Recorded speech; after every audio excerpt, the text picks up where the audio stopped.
আসসালামু আলাইকুম। আমি Kazi Mohammad Shahriarullah, G S candidate, revolution for state of humanity panel থেকে।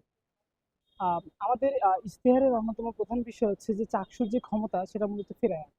আমরা যদি লক্ষ্য করে দেখি যে আমাদের বিভিন্ন মানে যারা প্রার্থীরা আছেন তারা বিভিন্ন ধরনের আকাশ কুসুম ধরনের হচ্ছে যে ইশতেহার ঘোষণা করছেন। তো আমরা আমাদের ইশতেহারের মধ্যে মূলত যে জিনিসটা ফোকাস করেছি সেটা হচ্ছে চাকসুর যেটা ক্ষমতা সেটাকে আসলেই বাস্তবায়ন করা। যেমন আমরা যদি চাকসুর গঠনতন্ত্রের দিকে যদি দেখি যে চাকসুর যিনি মানে সভাপতি তিনি কিন্তু স্টুডেন্টদের থেকে নির্বাচিত হন না। বিশ্ববিদ্যালয়ের ভিসি পদাধিকার বলা হচ্ছে চাকসুর সভাপতি। তো তার যখন মন চাবে তিনি চাইলে কিন্তু তখনই আমাদের যে কোনো সিদ্ধান্ত তিনি বানচাল করে দিতে পারেন।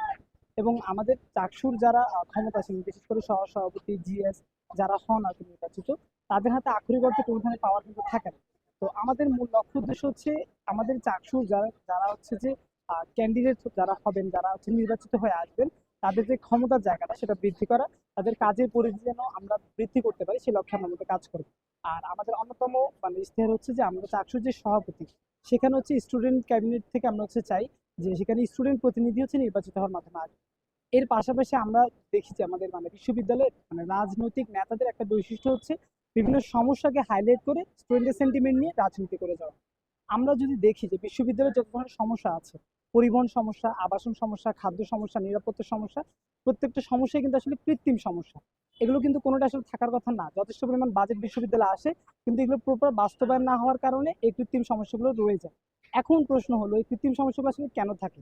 মূলত হচ্ছে এখানের মধ্যে দলীয় যে রাজনৈতিক যে আধিপত্য, দেখা যায় আমাদের প্রশাসনের যারা শিক্ষক তারাও দলীয় রাজনৈতিক ভাবে আসেন এবং যারা ছাত্র নেতা হন তারাও দলীয় রাজনৈতিক প্রভাব এখানে খাটানোর চেষ্টা করে। দেখা যায় যে এই লিয়াজুটার কারণে ছাত্রদের যেটা রিয়েল ভয়েস সেটা কখনোই উঠে আসে না। এজন্য আমরা চাকসুর এম্পাওয়ারমেন্টের কথা বলছি এবং আমরা ক্যাম্পাস থেকে দলীয় আধিপত্যবাদের রাজনীতি বিলুপ্ত করে মানুষ মানবতা মানবতা রাষ্ট্র বিশ্ব গড়ার প্রত্যয় শিক্ষার্থীদেরকে একাডেমিক রাজনীতির সাথে যুক্ত করার জন্য আমরা চেষ্টা করে যাচ্ছি। এর পাশাপাশি আমাদের অন্যতম বড় উদ্দেশ্য হলো এই যে সমস্যাগুলো, সেই সমস্যাগুলোর আরেকটা বড় রিজন হচ্ছে যে এখানের মধ্যে কোনো ধরনের স্বচ্ছতার জায়গা নেই। আমরা মূলত স্বচ্ছতার জায়গাটা তৈরি করতে চাই এবং ট্রান্সপারেন্সি জায়গাটা আমরা তৈরি করতে চাই।